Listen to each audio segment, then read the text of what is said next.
Hermanos, el libro de Efesios, comenzamos hoy una nueva serie. Vamos a estar estudiando la carta del apóstol Pablo a los Efesios.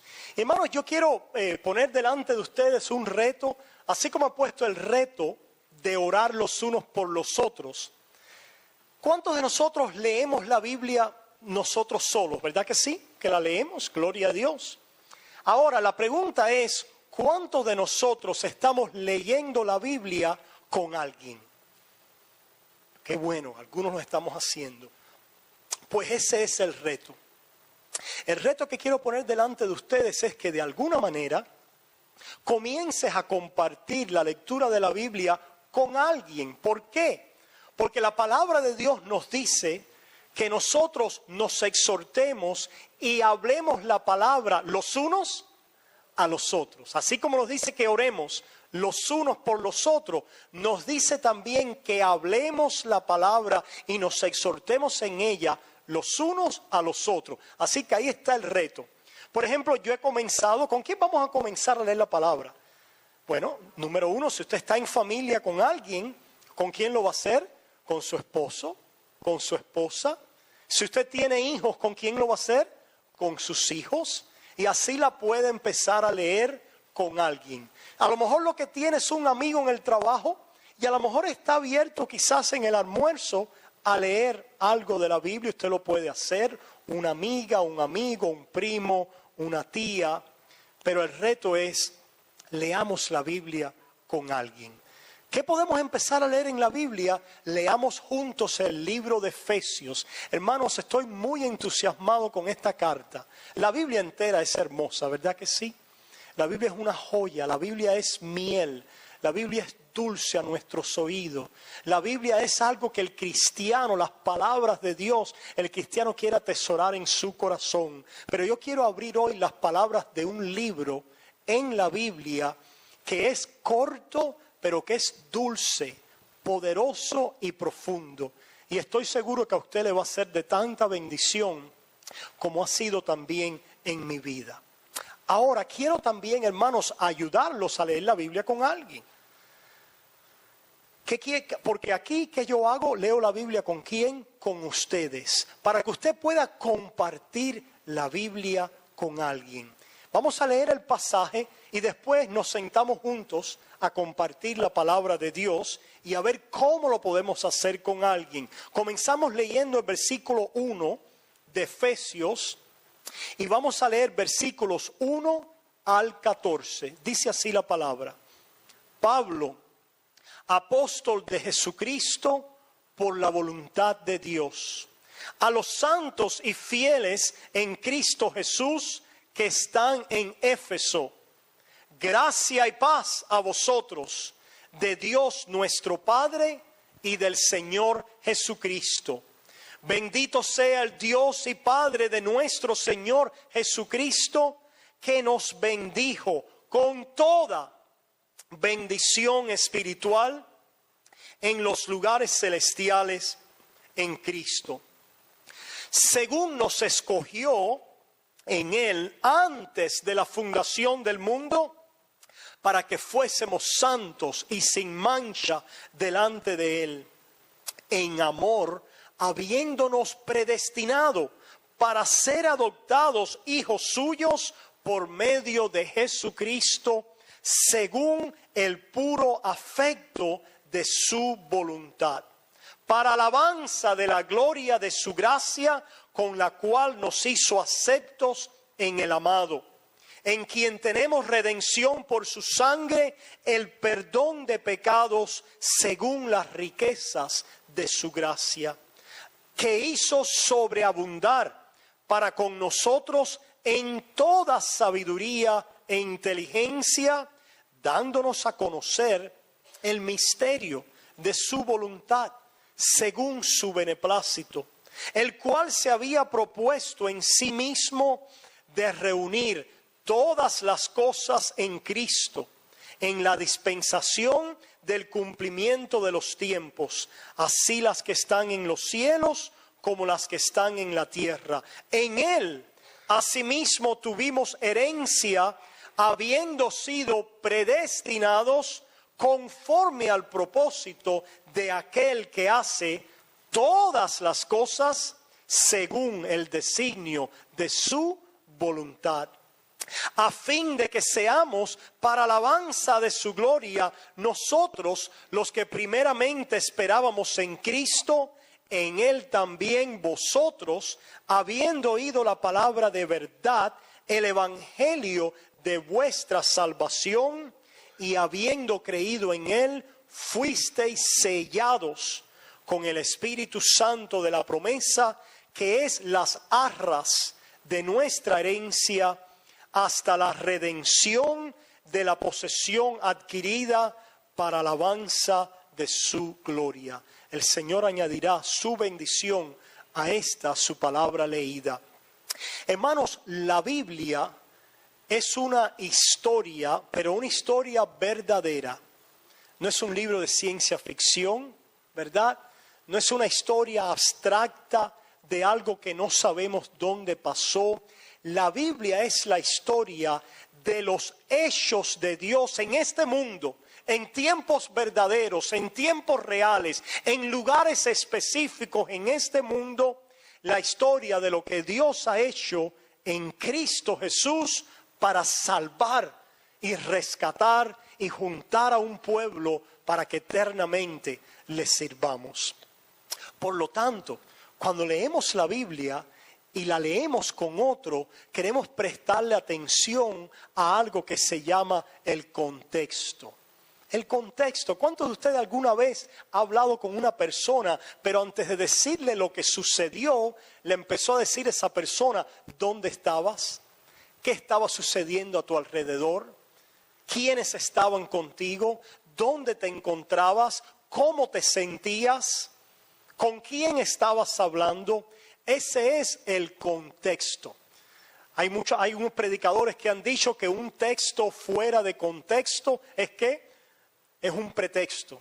Es decir, no tiene razón de ser. Para poder entender la Biblia tenemos que ponerla en su contexto. Y cuando hablemos con alguien va a ser muy fácil para nosotros, a medida que aprendamos, poder contarles a otro acerca del trasfondo de lo que está pasando en el pedazo de escritura que tengamos delante de nosotros. Por lo tanto, esta es una carta. Eran tiempos donde se escribían cartas. ¿Cuántos de ustedes escriben cartas hoy? Bueno, escribimos correos electrónicos, mandamos mensajes, pero ya no tomamos como hacía antes la pluma, el papel y escribíamos aquellas cartas con nuestras propias manos. Pero estas cartas en la Biblia, en el Nuevo Testamento, muchas de ellas fueron cartas que el apóstol Pablo escribió. Y esta es una de ellas. ¿Quién está escribiendo? El apóstol Pablo. ¿Dónde está escribiendo Pablo? ¿Algunos? ¿Dónde está Pablo? Está en prisión. El apóstol Pablo está escribiendo a los efesios, pero está escribiendo en una prisión. Está en el Imperio Romano. El Imperio Romano está bajo el yugo de Nerón. Y el apóstol Pablo está en una prisión que no son como las prisiones de los Estados Unidos. Las prisiones todas son malas, ¿verdad que sí? Es muy desagradable y malo estar en prisión. Pero algunas veces vemos las prisiones aquí, ¿qué vemos? Vemos que hay televisores, vemos que tienen recreación, ¿verdad? Que tienen su comida. No era así exactamente en las prisiones de Nerón. En las prisiones de Nerón se morían los prisioneros, no necesariamente te daban comida, ¿verdad? Las condiciones eran deplorables. Y la razón por la que le traigo esto es porque cuando leamos la carta, el contexto va a ser importante. ¿Quién está escribiendo? Pablo, en un momento donde ha sido apresado, está en prisión. ¿Por qué? Por predicar el evangelio. Y probablemente Pablo aguarda una sentencia que no le va a ser favorable para su vida, lo cual para él puede significar la pregunta de que si va a vivir o no va a vivir. En esas circunstancias se encuentra el apóstol Pablo escribiendo a los efesios. ¿Quiénes eran los efesios? Una de las iglesias con las cuales Pablo trabajó. Imagínense ustedes si ustedes estuvieran en prisión. ¿Cuántos han estado en prisión alguna vez? No levanten la mano. si estuvieran en prisión, ¿qué estaría pasando por vuestras mentes? ¿Qué estarían sintiendo? ¿Cuáles cosas les estarían aquejando a ustedes estando en prisión? Y así podemos pensar en qué estaría pasando quizás en la vida de Pablo. ¿Cómo se sentiría? ¿Qué estaría sucediendo allí? Bueno, nosotros vemos que en la mente de Pablo estaba esta iglesia amada. ¿Qué iglesia? La iglesia de los Efesios. Los Efesios estaban en la región del Imperio Romano que se llamaba Asia. Era la capital de la provincia de Asia. El apóstol Pablo tuvo varios viajes misioneros, así como Yoli y Albertico fueron en un viaje misionero, como Teófilo ha ido, quizás algunos de ustedes han viajado también. En el segundo viaje misionero, el apóstol Pablo quiere trabajar más en esta área de Asia, pero es muy interesante que el Espíritu se lo impide. ¿Cuántos de nosotros hemos querido hacer algo y qué ha pasado? El Espíritu que ha dicho, no vas a hacer esto, pero tengo otro trabajo para que tú hagas. Hermanos, salgamos así como salió Pablo. A veces decimos, no, yo no voy a salir. No, yo no voy a hacer nada. Voy a esperar que Dios me diga lo que debo hacer. Pero ya Dios nos ha dicho lo que debemos hacer. ¿Qué es lo que debemos hacer? Ir por todo el mundo y predicar el Evangelio, enseñándoles a guardar todas las cosas que Él nos ha mandado. Pues el apóstol Pablo salió. Y cuando salió, así como Dios hace con nuestras vidas, el Espíritu Santo en un momento le desvió su viaje y le dio la visión de un varón macedonio. Este es el segundo viaje misionero del apóstol Pablo. Un varón macedonio que del otro lado de Asia, allá en Europa, le decía, cruza a nosotros y ayúdanos. Y el apóstol Pablo, fiel a la visión divina, cruza allá a Filipos y sabemos todas las aventuras que aguardaban al apóstol Pablo en Filipo, donde es encarcelado, donde una mujer es liberada de un demonio, donde muchos vienen al Señor. Después va allá a Tesalónica y allí también hay un avivamiento y sigue bajando a la región de Acaya y va a Grecia y a Corinto. Y allá en Corinto se encuentra con Priscila y Aquila. Se encuentra con esta pareja de hombre, una mujer y un hombre en el Señor, y cuando está regresando en su segundo viaje misionero, deja allí a Priscila y Aquila. ¿En dónde? En Éfeso. Y esta pareja empieza a hacer un trabajo allí, donde se le empieza a levantar una iglesia, y el apóstol Pablo en su tercer viaje misionero quiere pasar por allí. Y pasa en esta región alrededor de 3 años, donde trabaja arduamente, enseña, predica y desborda su corazón a estas iglesias, porque eran iglesias en un área. El área era Éfeso, pero era un área de esa Asia que es Turquía moderna hoy, donde hubo varias iglesias que se levantaron y el apóstol Pablo desbordó su corazón en aquel lugar. Eventualmente el apóstol Pablo cae preso. ¿Y qué está en la mente de Pablo? Y yo le quiero en este momento preguntarles a ustedes, el apóstol Pablo estaba en gran prueba, porque estar preso en aquel tiempo era una gran prueba.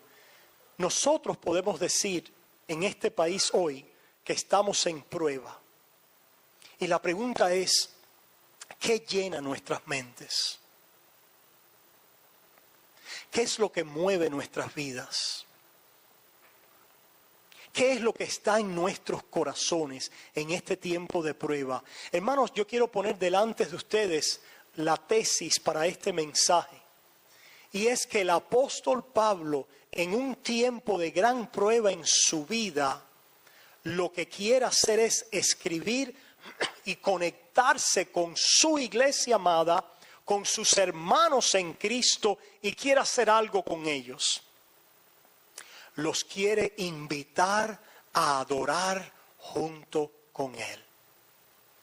Esta carta de Efesios comienza con una nota del apóstol Pablo donde invita a la iglesia, únanse a mí en adoración. Por eso tenemos en este primer capítulo una nota del apóstol Pablo que es de exaltar a Cristo, de alabar su gloria, de levantar adoración y alabanza a Él. Cuando nosotros leemos este primer capítulo y los primeros 3 capítulos de Efesios, nos damos cuenta que hay una profundidad doctrinal tremenda, pero esa profundidad doctrinal viene envuelta en una nota de adoración, de exaltación, de una vida que desborda en pasión hacia ese Dios, de alguien que quiere adorar a Dios y que busca invitar a otros a hacer lo mismo. Esa es una de las grandes ideas de este pasaje. Cuando ustedes lean la Biblia con alguien, después de haber pensado en el contexto, piensen cuáles son las grandes ideas que hay en el pasaje. La idea que yo vi es que el apóstol Pablo no se está quejando, no está diciendo cuán dura está la cama donde duerme, no está diciendo que no le traen comida, ¿verdad?, de allá en la prisión, no dice cuán malos son los guardias. ¿Vemos algo de eso? Lo que vemos en el apóstol Pablo es un corazón lleno de adoración. Un corazón que ebullece con una acción de gracia y alabanza a Dios. ¿Ustedes se dan cuenta de eso? Y yo me pregunto si nosotros en este tiempo de prueba que nos ha tocado vivir, tenemos hoy también un corazón que desborda de alabanza, de adoración, de gratitud. Y tenemos una adoración que contagia e invita a otros. Yo leí esta carta y lo que quise hacer es adorar. Y eso levanta una pregunta entre nosotros: ¿qué cosa es adorar? Por eso he titulado esta parte del mensaje un llamado a la adoración. Porque Pablo, a través de este capítulo, está invitando a todo el que lea esta carta a levantarse en alabanza, en adoración a Dios. Y yo le pregunto en esta mañana, ¿qué es la verdadera adoración? ¿En qué consiste? Si usted le tuviera que decir a alguien, oye, yo oigo que ustedes los cristianos adoran, ¿en qué consiste eso? Explícame qué quiere decir eso. ¿Qué tú le dirías al que te escucha? Pablo invita a la iglesia de Éfeso y a todo el que va a oír esta carta a adorar. Ahora, ¿cómo lo hace Pablo? ¿Cuál es la verdadera adoración? Bueno, muchos tenemos la idea de que la adoración es simplemente cuando venimos a la iglesia, ¿verdad? A veces tenemos esa idea. Bueno, voy a la iglesia a adorar. Y es verdad que en la iglesia adoramos. Otros tienen la idea que la adoración es el tiempo que pasamos cuando estamos cantando. Y por eso es que hay que cantar muy, muy largo, porque hay que adorar mucho. ¿Se dan cuenta? Y hemos tenido esa idea en nuestras mentes. Otros tienen la idea que adoramos cuando empezamos verdaderamente a sentir algo en mi vida. Y se trata de una emoción. Tienen la idea de que de alguna manera hay que crear un ambiente en la iglesia para que la persona sienta, se sienta emocionado, para que la persona se sienta de tal manera que diga, adoré. Algunos han dicho que la adoración precisamente no es algo racional y no es algo en el cual hay que estar consciente, sino mientras más inconsciente usted esté entregado a un éxtasis de adoración, allí está la verdadera adoración. Y nosotros queremos hoy con la palabra de Dios explicarles a ustedes por qué eso es un error y cuál es la verdadera adoración. Y una de las ideas grandes en este pasaje es que un hombre en prisión, en circunstancias difíciles, puede adorar e invita a otros a hacer lo mismo. ¿Cómo adora Pablo? Pablo adora recordando, reflexionando, meditando y compartiendo con los santos las grandes verdades de Dios en Cristo Jesús. Yo les quiero decir a ustedes que la verdadera adoración es una adoración que tiene una reflexión doctrinal en el corazón. La verdadera adoración sale de un corazón que ha recibido revelación de Dios, y esa revelación doctrinal de las grandes verdades de lo que Dios ha hecho por nosotros en Cristo Jesús llena nuestro corazón, impulsa nuestro corazón, hace algo en lo profundo de nuestra alma que cause que de nosotros salga la alabanza. ¿Qué cosa es la alabanza? Hablar las maravillas de Dios. Cuando vino el Espíritu en Pentecostés, ¿qué dice que hicieron? Hablaron las maravillas de Dios. ¿Quién es alguien que está lleno del Espíritu Santo? ¿Alguien que habla en jerigonza? No. Alguien que habla distintivamente, explícitamente, claramente, concertadamente las maravillas de la obra de Dios a nuestro favor. Eso es adoración. Nosotros adoramos cuando nuestros corazones son movidos al haber escuchado y ser recordados por el Espíritu. La obra de Dios por nosotros, al leer la palabra, sale de nosotros. ¿Qué? El reconocer, el hablar las grandes obras de quién es Dios y de lo que Él ha hecho por nosotros. Por lo tanto, pueblo, ¿cuándo adoramos? ¿Podemos adorar en una prisión? Claro que sí. Yo recuerdo que el grupo de pastores cubanos que al principio fueron recogidos allá en aquel campo de concentración, no tenían la Biblia, pero tenían la palabra de Dios. ¿Dónde? Sus mentes y en sus corazones. Por eso lo que hacemos con los niños es muy ¿qué? Importante. Y por eso les he puesto el reto de que lean la palabra unos a otros. Porque si no, ¿de qué va a estar llena nuestras mentes?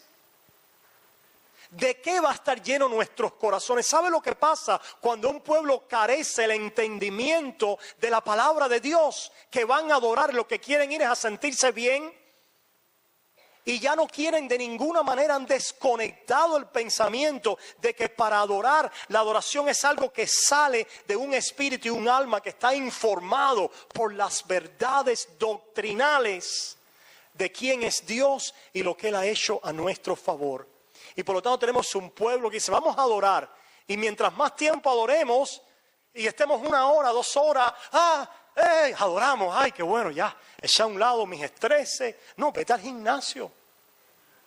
Existe ejercicio. Está bien, puedes ir a un gimnasio, puedes correr, pero la verdadera adoración es una adoración. Y les quiero repetir, porque así comienza Efesios. Y es la nota de adoración que pone Pablo en cadenas. Me recuerda también otro momento en su vida, ya en Filipos, ¿recuerdan? En la cárcel, ¿de cuál? De más adentro, con los pies y las manos puestos, ¿dónde? En el cepo. Le habían dado latigazo, dice, y a medianoche, Pablo y Silas, ¿qué hacían?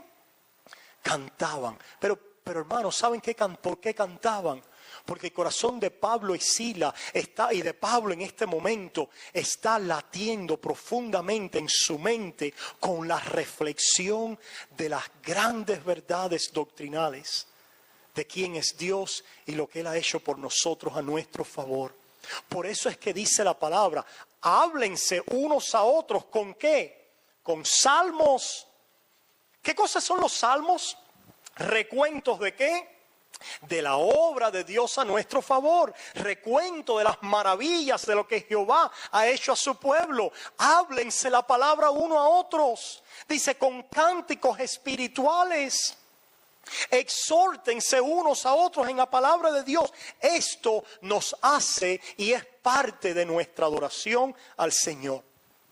Por lo tanto, cuando yo me siento con mi esposa a leer la carta de los Efesios, y yo le hablo la palabra de Dios, y somos llenos de esta palabra, y somos entonces llevados a proclamarla y a darle gracias. ¿Estamos qué? Adorando. Cuando te sientas con alguien en el trabajo, cuando te sientas con tus hijos, cuando estás en la iglesia, cuando no estás en la iglesia, cuando estás en el trabajo, dice la palabra que la palabra de Dios more, ¿cómo? Abundantemente en vosotros. Que la palabra de Dios more abundantemente en vosotros. Pero si nos pasamos 2 horas cantando y 20 minutos en la palabra, ¿no va a morar qué? abundantemente en vosotros. Si nosotros pensamos que el adorar es la música o el ejercicio de adorar o aquellas cosas que hagamos que nos hagan sentir en calor o bien, y no nos damos cuenta que para adorar necesitamos estar llenos de las verdades doctrinales de la palabra de Dios, no estaremos adorando. La pregunta entonces es, pueblo, ¿y cómo leemos la Biblia con alguien? ¿La ponemos en contexto, número uno? Eso es lo que hemos hecho. La ponemos en contexto cuando te sientes con alguien y después vas a ver ideas grandes o principales en ese texto. Y esta es una gran idea que yo he visto. Ustedes pueden ver muchas otras porque hay muchas en este texto. Por eso es que la Biblia nunca envejece. Por eso es que la Biblia podemos venir una y otra vez a ella y que volvemos a ver profundidad y otra idea. El Señor nos habla, impresiona otra verdad de ese texto sobre nuestras vidas que quizás no habíamos visto antes. ¿Cuál es esta idea grande? Que Dios nos llama a una adoración doctrinal de lo que Dios ha hecho en Cristo Jesús. De que somos una iglesia que ora y que podemos en cualquier momento estar en adoración cuando meditamos y llevemos en nuestras mentes y nuestros corazones las grandes doctrinas de la redención de Dios en Cristo Jesús. Hay dos errores de los cuales tenemos que cuidarnos. Número uno, el que ya hemos mencionado, vamos a adorar, las mentes en blanco, visualiza un caballo que está corriendo. ¿Cómo era, Gustavo? Visualiza algo que está pasando, ¿verdad? O oro cayendo del cielo. El gran error es pon tu mente en blanco y, ¿verdad? Eso es un gran error. Siente la pasión, pero no pienses nada. Eso es un gran error, ¿verdad? Por eso es que las religiones de hoy dicen pon tu mente en blanco y medita. ¿Medita en qué? Se la tengo en blanco. ¿Sabes por qué el enemigo quiere que pongas tu mente en blanco? Para él llenarla. Porque él sabe que es muy difícil para un hombre tener su mente en blanco, porque no fuimos hechos para que nuestra mente estuviera en blanco, sino fuimos creados para que nuestra mente estuviera llena, absorta y enriquecida en el pensamiento de quién es Dios y de lo que Él hace a favor de nosotros y la respuesta nuestra a Él. Eso es la adoración. Ahora, ¿cuáles son estas cosas que deben llenar nuestras mentes? A modo de introducción hoy, ¿qué es lo que estamos haciendo? Vemos que el apóstol Pablo menciona varias cosas. ¿Cuáles son estas verdades? Estas grandes verdades que deben llenar nuestras mentes. El apóstol Pablo las menciona.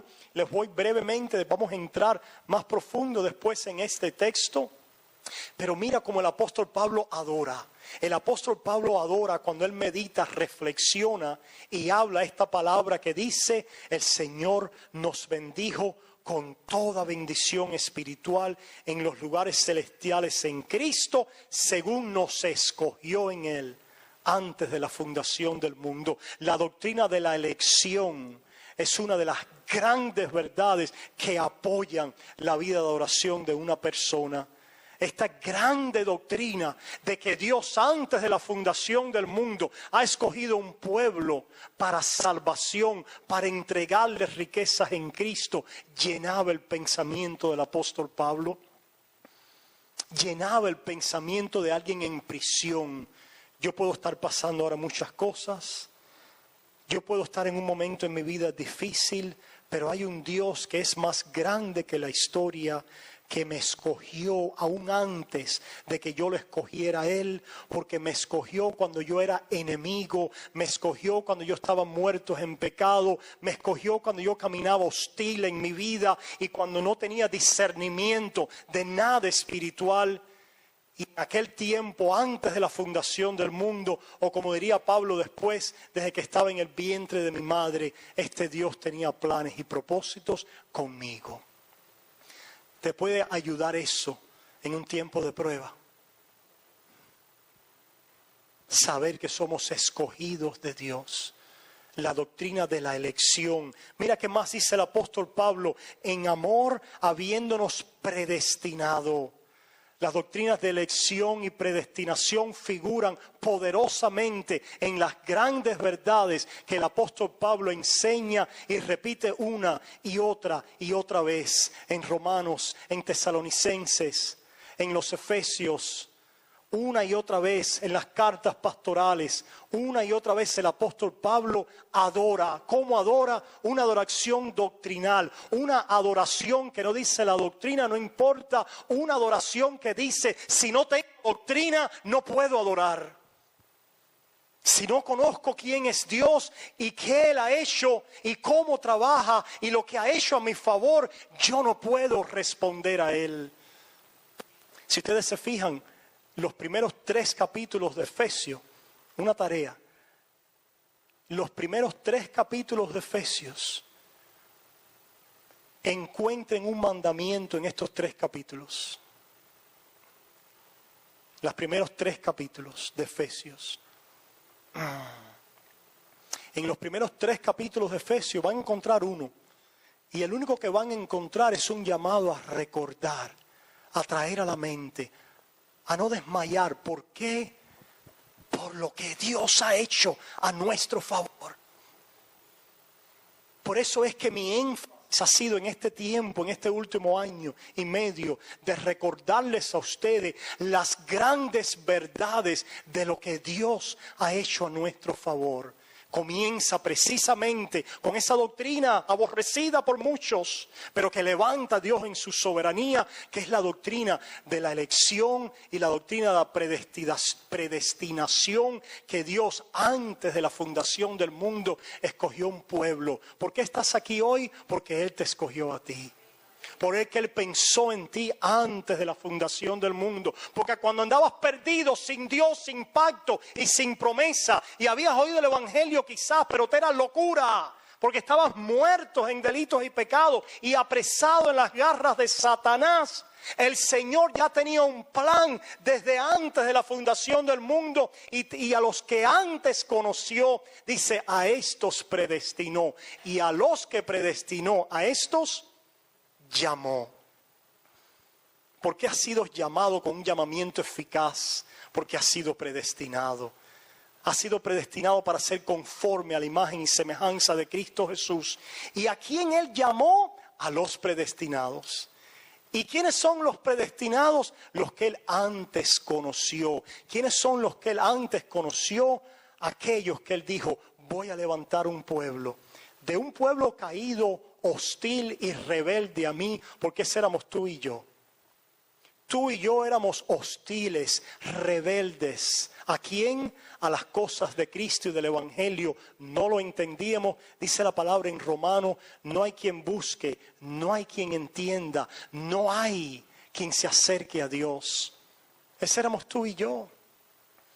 Pero la buena noticia y la nota de adoración que se levanta en nuestros corazones es que cuando yo no entendía, cuando yo no lo buscaba, cuando yo no era bueno, hay uno que había pensado en mí y había puesto en su mente un propósito para traerme a este mundo y para darme a Cristo. Esas son las grandes verdades que el apóstol Pablo comienza a hablar y después sigue diciendo, en amor habiéndonos predestinado para ser adoptado, la adopción de hijos. De la elección y la predestinación del Padre procede la adopción de hijos. Nos predestinó para ser adoptados. Qué bueno es saber eso. Si no estuviéramos ahí en el orfelinato, ¿verdad?, en nuestros delitos y pecados aún, pensar donde quiera que yo esté, que el Señor ha pensado adoptarme y tenía ese pensamiento y por eso es que estás aquí hoy y ese propósito. Las doctrinas de la elección, predestinación, adopción a hijos, dice el Señor, dice, para alabanza de la gloria de su gracia, con la cual nos hizo aceptos. ¿Qué otro tema hay en la mente de Pablo? Que somos aceptos. ¿Cuántos alguna vez han pensado, ¿será que Dios me acepta o no? ¿Será que Dios me ama verdaderamente o no? ¿Se cansará Dios de mí, sí o no? A Pablo le daba seguridad saber que en Cristo él estaba ¿cómo? Acepto. ¿Qué quiere decir acepto? Aceptado, seguro. ¿Por qué? porque Él nos predestinó para darnos a quién, a Cristo, al Hijo. Y por eso es que sigue después diciendo en este pasaje, en quien tenemos redención por su sangre, el perdón de pecado, según las riquezas de su gracia. El apóstol Pablo aquí está adorando la gracia, las riquezas de la gracia de Dios, que Dios me predestinó para que ese hijo me comprara. ¿Qué cosa es la redención? En su sangre te compró. ¿Sabías tú que te compró? Dice allá en Efesios capítulo 20, la iglesia, no se desconecten, hermanos, ¿verdad? Con el animalito, porque si no, no vas a poder adorar hoy. El enemigo te pone alimañas para que tú te desconectes con las alimañas, ¿verdad? Pero mantente ahora, hermano, en este mensaje por el cual puedes vivir y puedes adorarlo hoy. Mira, pueblo, el apóstol Pablo nos está diciendo que hubo alguien que pensó en nosotros y nos predestinó para comprarnos. Nos compró. Allá en Efesios 20. Vayamos un momentico a Efesios 20. Hechos 20. Ahí en Hechos capítulo 20. Hechos capítulo 20.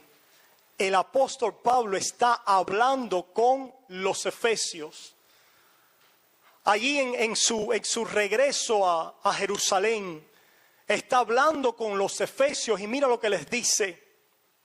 Por tanto, mirad por vosotros y por Efesios 20, 28 y por todo el rebaño en que el Espíritu Santo os ha puesto por obispos para apacentar la iglesia del Señor, la cual Él ganó por su... Hermanos, ¿sabes por qué el apóstol Pablo no está pensando en la crisis del momento y en las circunstancias? Porque está lleno de la reflexión de que Él es parte de una iglesia que Él ganó con su sangre. Y yo me pregunto si eso a ti y a mí nos llena de agradecimiento, de acción de gracia, de seguridad, de que un precio de sangre fue derramado con nosotros y que hemos sido comprados, adquiridos. Por eso dice después Pedro que nosotros somos pueblo adquiridos por Dios, escogidos de Dios, adquiridos por Él, no por nada en nosotros, no por ningún mérito ni nada que hayamos hecho para que Dios nos escogiera, sino por la misericordia y la gracia de Dios que nos escogió para esta salvación. Así lo dice también Pedro. Si vayamos un momentico a la carta de Pedro, mira lo que dice Pedro, allí en el capítulo 1 de su primera epístola, primera de Pedro. El apóstol Pedro habla con los expatriados de la dispersión en el Ponto, Galacia, Capadocia, Asia.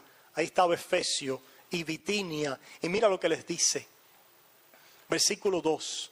Ustedes son elegidos según la presciencia de Dios Padre en santificación del Espíritu para obedecer y ser rociados con la sangre de Cristo. Escuchen, pueblo, no fuimos elegidos porque obedecimos.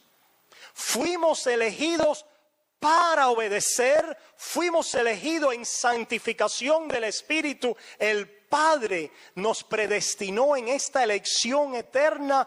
El Hijo gana su iglesia y el Espíritu Santo viene y ¿qué hace? Nos toma de la mano en un momento en nuestras vidas, cambiando nuestro corazón, tocando nuestro corazón, cambiando el corazón de piedra por un corazón de carne, circuncidando nuestro corazón de un corazón duro, blasfemo, rebelde, haciéndonos nacer de nuevo por el poder de su Espíritu, apartándonos para Él, dándonos fe y arrepentimiento para que sea quitada la venda y poder ver esta gran salvación y esta gran verdad. Dice, para obedecer y ser rociados con la sangre de Jesucristo. Estas cosas llenan la mente de Pablo. ¿Por qué Pablo está adorando? Pablo está adorando porque en prisión su mente y su corazón está lleno con las grandes verdades de lo que Dios ha hecho. Y después él sigue hablando de lo que nos espera y de la herencia que tenemos como santos escogidos de Dios. Esta seguridad hacía que Pablo adorara. Pregunta. Esta es la gran idea que vemos en este pasaje, ¿verdad? Ahora, otra forma de leer la Biblia con alguien es ver el contexto, ver la gran idea o ideas del pasaje y ahora decir, ¿y yo qué? ¿Qué me está diciendo a mí? Conectarlo conmigo y crear una aplicación. ¿Y yo qué? ¿Y ahora qué? ¿Qué nos dice que hagamos este pasaje? El pasaje simplemente nos está, ¿qué? Diciendo lo que Dios ha hecho por nosotros. ¿Y cuál es alguna aplicación que podemos sacar de este pasaje? Antes de llegar al capítulo 4, 5 y 6, es muy interesante. Capítulos 1, 2 y 3 encontramos la historia de la redención. ¿Cuántos de ustedes han tenido padres que les han leído historias? Yo me acuerdo que eso para mí era muy significativo cuando mi padre me hacía alguna historia.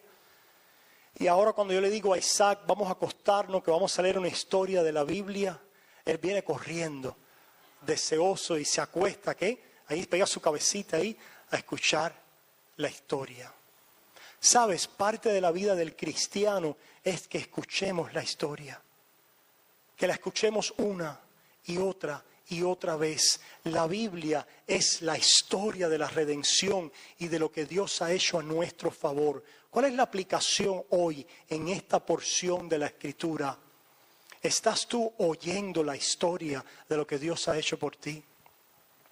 ¿Está tu corazón meditando en las verdades grandes doctrinales de la palabra de Dios a tu vida? ¿Estás tú meditando en ellas y al entenderlas, discernirlas y abrazarlas en tu corazón, estás tú lleno de agradecimiento a Dios y de gloria a Dios por lo que Él ha hecho a tu favor? ¿Estás tú compartiendo estas verdades con otros y lleno de entusiasmo por invitar a otros a conocer a este Dios, el cual yo he conocido a través de esta revelación y de estas verdades? Así está el apóstol Pablo. Así está la iglesia hoy en muchas partes del mundo donde hay grandes pruebas. Porque Dios ha llenado sus mentes ¿de qué? De la obra que Dios está haciendo a su favor. El Señor quiere que meditemos en estas verdades para entonces movernos a los capítulos 4, 5 y 6, donde vamos a escuchar cómo debemos vivir en vista de estas realidades. Vamos a escuchar mandamientos, exhortaciones, llamados a nuestras vidas. Llamados a separarnos para Él, a vestirnos del nuevo hombre, llamados a entregarnos a Él en servicio, llamados a dejar la vida de pecado, llamados a buscar en obediencia la voluntad del Señor. Son capítulos 4 al 6, pero por una razón tenemos capítulos 1 al 3 primero, y este es el patrón de las cartas. Los primeros capítulos se les dice a ustedes y se les cuenta la historia de las grandes verdades, no de lo que tú has hecho, sino de lo que Dios ha hecho por ti y a tu favor.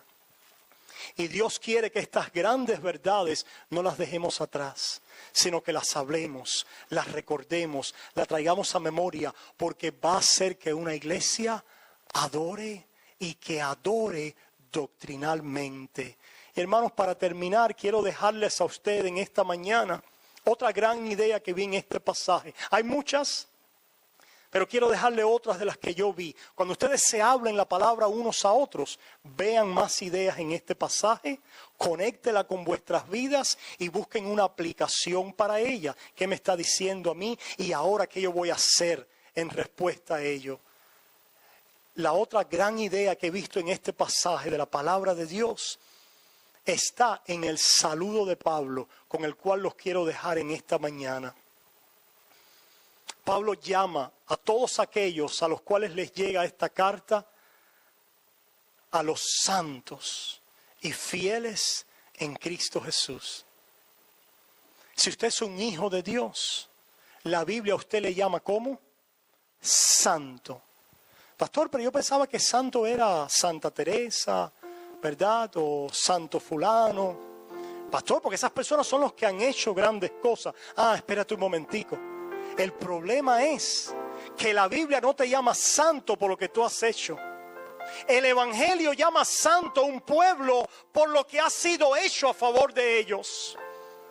Porque han sido llamados y separados en una vida santa que es la de Jesús, en una elección santa que es la del Padre y en un llamado santo y santificador que es el del Espíritu. El Dios Trino te dice: tú eres santo porque me perteneces. Por la obra mía a tu favor, regocíjate en esta obra. Llénate del entusiasmo, de la alegría. Deja que estas verdades traigan delante de ti vistas del reino de Dios y que estas verdades te inspiren a entregarte en obediencia, en sacrificio, en una vida de ahínco en servir a Dios. Pero escucha la historia hoy. Deja que el Padre, tú sentado al lado de Él, puedas escuchar la historia y después de oír que eres hijo, santos, fieles en Cristo Jesús, llenos de fe en Él, estás en la casa, escucha ahora esto, les dice: gracia y paz a vosotros, de Dios nuestro Padre y del Señor Jesucristo. Este saludo, hermano, resume aquellas cosas que nos han sido dadas en Cristo Jesús. ¿Qué nos ha sido dado? Gracia. ¿Por qué vivimos? Por la gracia. ¿Por qué vamos a llegar al final? Por gracia.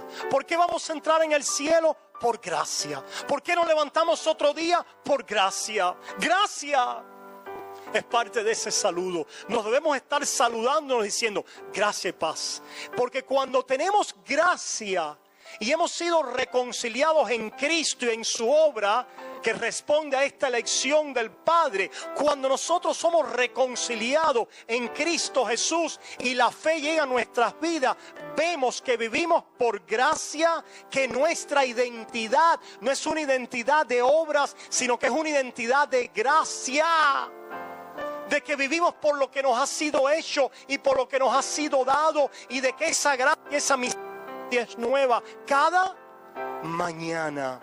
Solo esa persona que está arraigado en esa gracia va a experimentar paz, gracia y paz.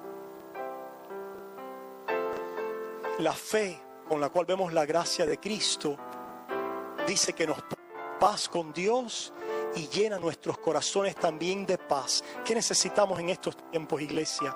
Necesitamos paz. Paz en tu corazón. La ansiedad, el estrés, la incertidumbre de qué va a suceder con mi vida, de qué va a pasar. Todas aquellas cosas que son naturales a inmigrantes en un país donde no hemos estado acostumbrados. ¿Cuál es la respuesta a todo eso? La gracia de Dios.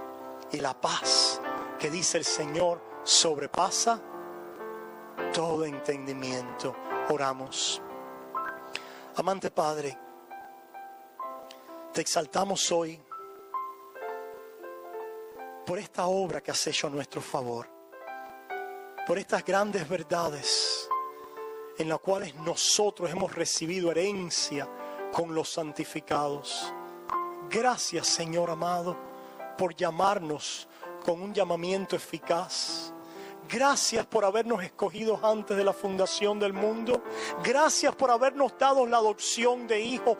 Gracias por habernos entregado tu Espíritu, en el cual recibimos fe y arrepentimiento para creer y para caminar cada día acercándonos a ti en obediencia. Gracias, Señor, al ver estas verdades, nuestros corazones, Señor, rebosan de alegría, de un gozo profundo, aún en medio de las pruebas, y adoramos a Dios con una adoración llena de pasión, de celo, de regocijo, pero una adoración profunda, doctrinal. Y a ti te damos la honra, la gloria y la alabanza. Y el pueblo de Dios dice, amén y amén.